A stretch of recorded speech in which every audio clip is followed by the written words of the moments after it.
Buenas tardes y bienvenidos a la entrevista del día aquí en Lancelot Televisión. Hoy vamos a hablar de arquitectura tradicional de Lanzarote y de Canarias. Hoy vamos a tener la suerte de hablar con un hombre, bueno, un hombre casi de humanidades, de artes. En este caso él es pintor también, ha sido docente, ha sido director de la Escuela de Artes y Oficios Pancho Lasso y hoy ya está aquí porque esta noche en el Convento Santo Domingo a las 8:30 va a presentar este libro que tengo aquí, que se llama Arquitectura Tradicional de Canarias. Un libro que es un verdadero, bueno, es una obra de arte y sobre todo de mucho trabajo. Él nos va a comentar, pero son más de 4 años de trabajo en el que ha recopilado a mano, con dibujos, pues lo que son las arquitecturas típicas de las 8 islas, iba a decir de las 7 ya, de las 8 islas contando a la graciosa. De eso y de mucho más vamos a hablar con don Santiago Alemán. Santiago, ¿qué tal? ¿Cómo estás? ¿Bien? Hola, pues bien, bien. Recién salido un pequeño accidente familiar, digo, de casero, ¿no? Sí. Pero nada. Salimos bien. Salimos muy bien. Salimos bien, muy bien.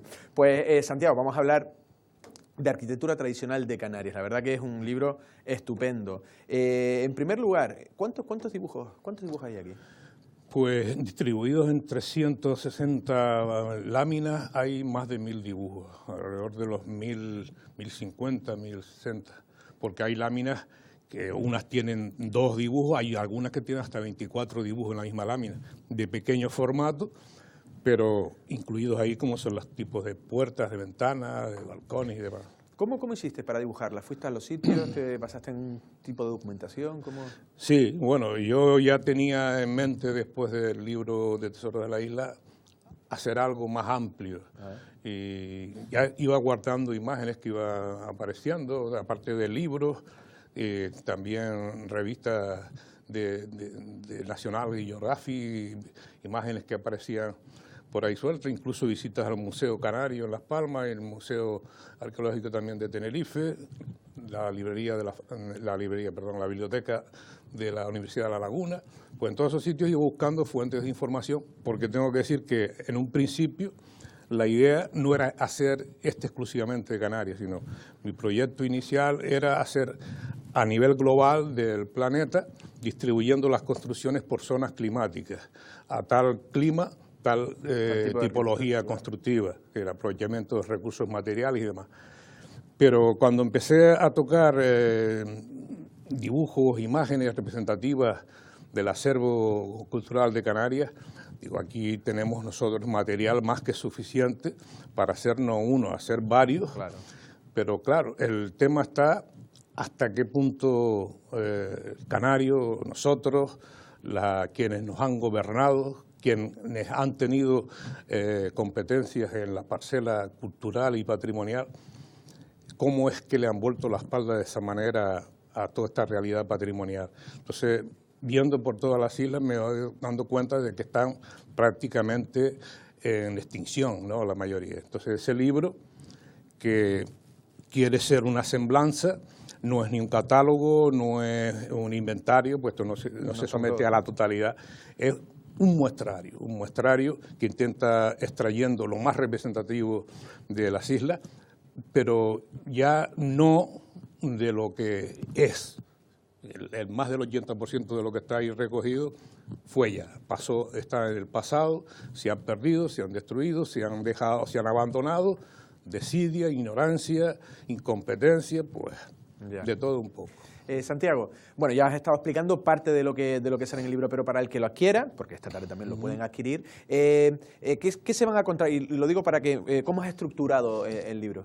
Bueno, el libro, para que quedara una cosa más o menos bien reglamentada, ¿no? En los pasos, a medida que se iban pasando las páginas, como trata de eso, de arquitectura, pues hay un primer capítulo que está dedicado a las generalidades constructivas. Ahí incluyo, yo lo entiendo, los tipos, cómo construían, levantaban los muros, los aparejos, los pavimentos, las cubiertas, si eran a una sola vertiente, eran planos, eran a 2 aguas, a 4, todos esos aspectos relacionados con el cubrimiento. Luego, tipología de puertas, ventanas, los herrajes también, ventanucos, me meto luego ya con los balcones, tipo balcones cubiertos, descubiertos, y así una amalgama hasta las construcciones de las escaleras, tipología, esta aquí estamos viendo en la imagen de la ventana canaria, la ventana cojinete, decir que esta ventana, porque en Canarias, ¿esta ventana es típica de todas las islas o se ve solo en se ve en todas las islas, se ve en todas las islas. Sus postigos y sus cosas, sí, ¿no? con sus postigos de cotilleo que se abrían al oír ruido por la calle, pero tanto se utilizaban en la planta baja como en la planta alta. Esto también tenía su utilidad de también tapar, también no dejar mucha, a lo mejor por el calor, ¿no? Porque tú lo que estás diciendo... Exactamente, solamente como traga luz la parte superior, se ve una pequeña parte que también habían hojas para cerrarla, ¿no? Para mantener el frescor de la estancia. Claro.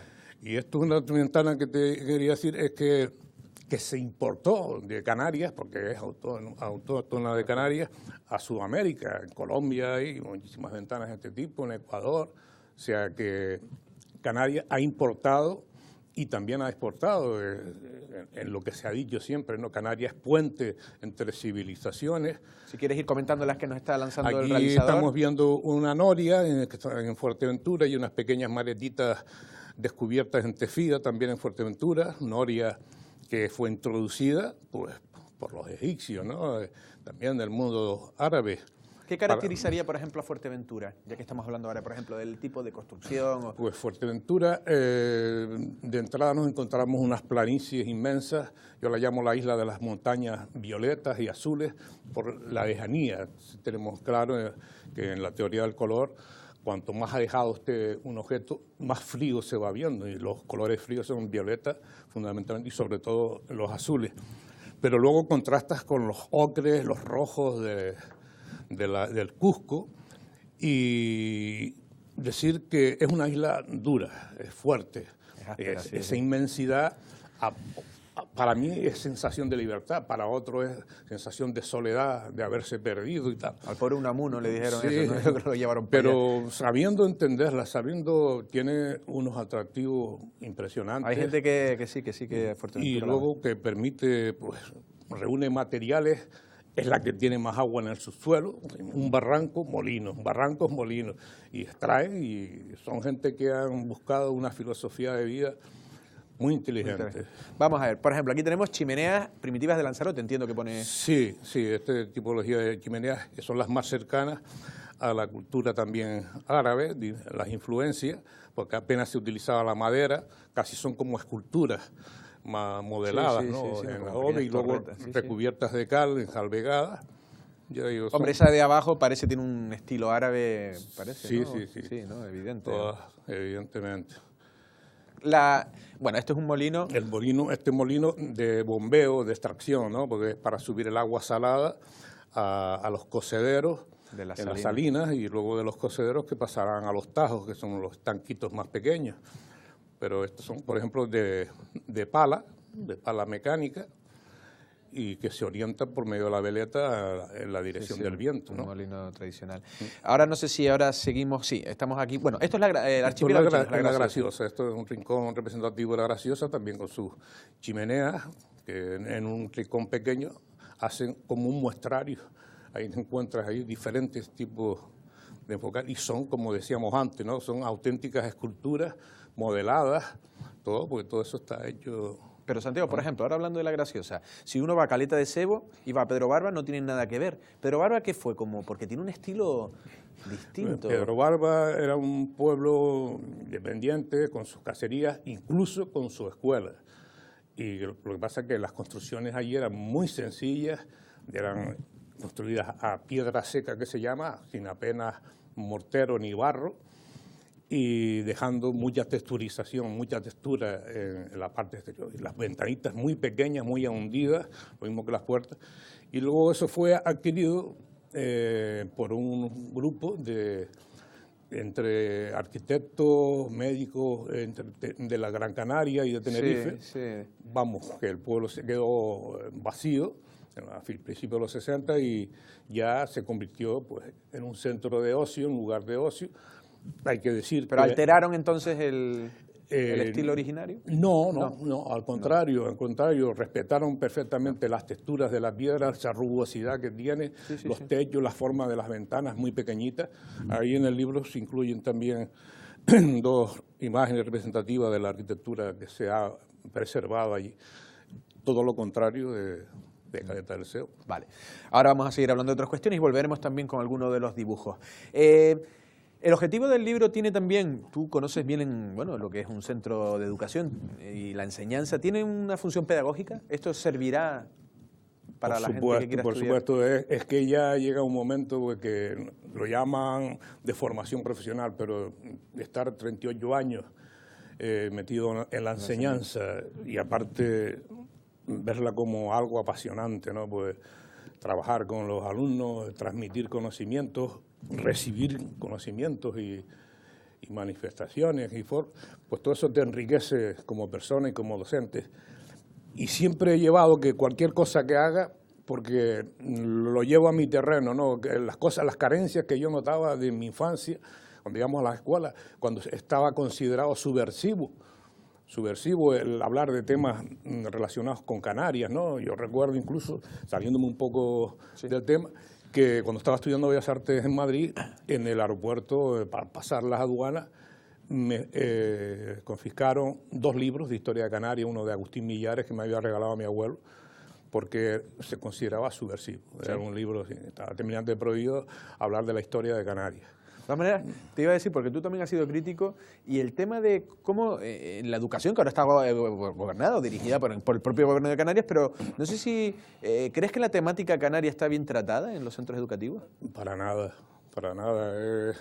Es una cosa que antes de lo quería decir, que lo notas, aunque en los planes educativos, en los programas de contenidos, hay un porcentaje que corresponde a cada gobierno autónomo, en este caso pues el nuestro de Canarias, pues, ese 40% que se le deja, pues realmente buscar a gente especialistas y demás que transmitan información, o incluso, aparte del profesor titular, dando charlas, hacer visitas, pero que un niño en un colegio se le diga que las papas son patatas o que no entiende lo que es un cultivo de secano o saben lo que es una gallanía de una cuadra, un camello, la aljiba, incluso a la cena. Sí, ¿de dónde venimos casi? Exactamente, ¿no? Sí, son cosas, por eso también, claro, la importancia que le doy al tema arquitectónico es que la vivienda, el hábitat, es cultura porque transmites conocimiento y al mismo tiempo dialogas con el entorno y en el hábitat interviene todo, las relaciones humanas, las relaciones con el entorno, el saber aprovechar los valores como la solidaridad en la construcción, son muchos aspectos que no se están tratando para nada, ya digo, en las escuelas se pasa a lo mejor como muy por encima y la verdad que es una pérdida importante. Antes de hablar de la arquitectura lanzaroteña, te voy a preguntar si hay un nexo común en la arquitectura de las 8 islas, ¿hay algo que defina la arquitectura canaria, que tengamos en común todos? Hombre, hay un tronco común en cuanto a la forma de concebir los hábitats, las casas, las construcciones, a base de módulos, de cúbicos, ir entrelazándolos y también adaptándolos a las características del terreno, a la orografía. Bien si se construye en llano, se construye en laderas, se construye en fondo de barranco, pues la casa crece escalonadamente o crece a lo horizontal, pero nunca a lo vertical, que es lo que predomina ahora con la arquitectura moderna. Claro. Y entonces ese criterio se ha mantenido, pero claro, luego ha dependido mucho de las posibilidades materiales de cada isla, qué es lo que aporta el entorno de cada isla para facilitar la construcción. Entonces, en Lanzarote, una isla, aparte de eso, teniendo en cuenta la climatología, tenemos unas Islas Canarias, que hay 2 islas orientales que son secas y áridas. Y entonces las casas suelen ser más bajas, las aberturas y los vanos suelen ser más pequeños y la orientación es permanente al sureste. Ya me estabas hablando de la de Lanzarote, ¿no? Que sí, Lanzarote y Fuerteventura, mientras que las otras, al ser más húmedas, tener unos índices pluviométricos más amplios y también haber dispuesto a lo largo de los años y de los siglos pues, de madera, de la famosa tea canaria con los bosques de pino, que desgraciadamente se arrasaron en gran medida por llevárselos para la península, en la zona de las fábricas de muebles de Valencia y demás, Y entonces eso ha arrasado con muchos elementos, pero aún así han preservado, incluso en La Palma se permiten el lujo hasta el techo, o sea, el techo de tablamiento, con tea. Cuando el otro lado está buscan Lanzarote, el campesino, el marino ha recurrido a la torta, al barro, con arenilla, mezclando incluso con estiércol o bosta de vaca, porque tienen unos componentes químicos, no apesta, como dicen, ya qué porquería, pues no. Esos animales son rumiantes, se alimentan de vegetales. Entonces, al secarse, lo que hace, transmite un componente químico que endurece el barro y permite hacerlo impermeable, ¿no? Y eso, Santiago, por ejemplo, la falta de recursos en parte, ¿no?, de la aridez lanzaroteña, Fuerteventura también, pero vamos a hablar de Lanzarote, también hizo al lanzaroteño más creativo. Lo digo por La Jeria, por ejemplo. ¿La Jeria se puede considerar una obra maestra? En Lanzarote, el carácter del terreno, ¿no?, carácter eminentemente volcánico. Para mí es una isla en continuo movimiento, yo lo consigo así, así lo represento en mi pintura, no en este tipo de dibujos que son más icónicos, más miméticos, pero lo que es mi pintura, que es expresionista, intento reflejar siempre el movimiento, pues transmitido por el viento, los cambios de la tierra, los cambios de los colores, y todo eso marca bastante el carácter. Y luego lo que me acabas de nombrar de la Jeria, pues mira, el agricultor lanzaroteño, sin conocimiento científico, sin conocimiento de diseño ni nada, ha elaborado auténticas alfombras en el campo. Uno, cuando son para cultivos de secano, según el producto que se plantaba, una coloración diferente, y luego ya lo de la Jeria ya se sale fuera de todo esquema posible de lo que se pueda ver por ahí, por el mundo, ¿no? La construcción sobre campos de lava, el recubrimiento, la ayuda escasa de un camello, de un burro, abrir esos agujeros, hacer los muros, dirigiendo el zoco siempre al sureste, para evitar, pues, esto marca mucho. Yo te lo digo porque estuve 9 años dando clases en Las Palmas, y cuando me vine para Lanzarote, porque soy de aquí de la isla, había una diferencia en cuanto al aspecto de creatividad entre los alumnos de Lanzarote con respecto a los otros. A mí me lo dijo una vez un gran canario. De que marca el paisaje, por supuesto que marca. Me lo decía una vez un gran canario, me decía, cuando una lanzaroteña y un lanzaroteño se pone a hacer un disfraz de carnaval, dice, son creativos, y la verdad que yo nunca lo había pensado de esa manera, y digo, no sé si al final va a tener que ver, pues quizás la necesidad de tener que, sin recursos, hacer otro tipo de cosas. Hablando de Lanzarote, ya has dado unas pinceladas. Entre los municipios, si puedes dar algunos retazos de qué se diferencia, no sé si el norte es distinto al sur, el centro. Sí, volvemos a lo mismo, entre norte y sur la diferencia está en la climatología. Tenemos en el norte unos núcleos muy concentrados, hay un núcleo central, las viviendas irradian alrededor de ese núcleo, y luego a medida que vamos bajando se van dispersando cada vez más. San Bartolomé es curioso, que cuando... Perdona, nos están poniendo también imágenes aquí, si quieres comentar. Sí, por ejemplo, esto sería en Mosaga, por lo que estoy viendo. Sí, en la trasera de una vivienda rural, donde se ve perfectamente el horno para el asado, el cocinado, adosado a la pared, pero con la boca interior. De gente pudiente igual, ¿no? ¿O esto es una casa media? No, ¿sí? De gente de campesinos, sí, un campesino. Porque incluso tenía los palomeros, los palomares, que son los nichos aquellos del fondo, para hacer el caldito, el caldito de pichón, un sobradito que solía emplearse como desván para guardar lo que era el grano, para que no se picara, y eso que son construcciones muy sencillas. Aquí estamos viendo en Fuerteventura, algo de Fuerteventura. Esta es en Fuerteventura, también en el poblado de la Alcogida de Fuerteventura. Esa piedra entrelazada en la pared, ¿no?, que se ve el blanco de la pared, y esa piedra, ¿tiene algún sentido? El sentido que tenía y donde más solía darse en las islas más pobres era el ahorro, que luego terminaba convirtiéndose en un aspecto decorativo, estético, ¿no? Claro. Porque bien trabajado, se utilizaba la piedra labrada o semilabrada solamente en las esquinas, almohadilladas, y luego mampuestos sueltos, que entonces lo que hacen en las separaciones entre un mampuesto grande y otro, recubren con cal, con arenilla, y quedan alvegados, y los techos de torta. Tiene un estilo así curioso. Aquí estamos viendo La Gomera. Esto de La Gomera también se produce, le suelen llamar el almendrado, ¿no? Por las formas en que aparece el turrón en el almendro. Sí, es verdad. Entonces, la teja, perdona Santiago que te interrumpa, la teja es algo que en Lanzarote se utilizó poco.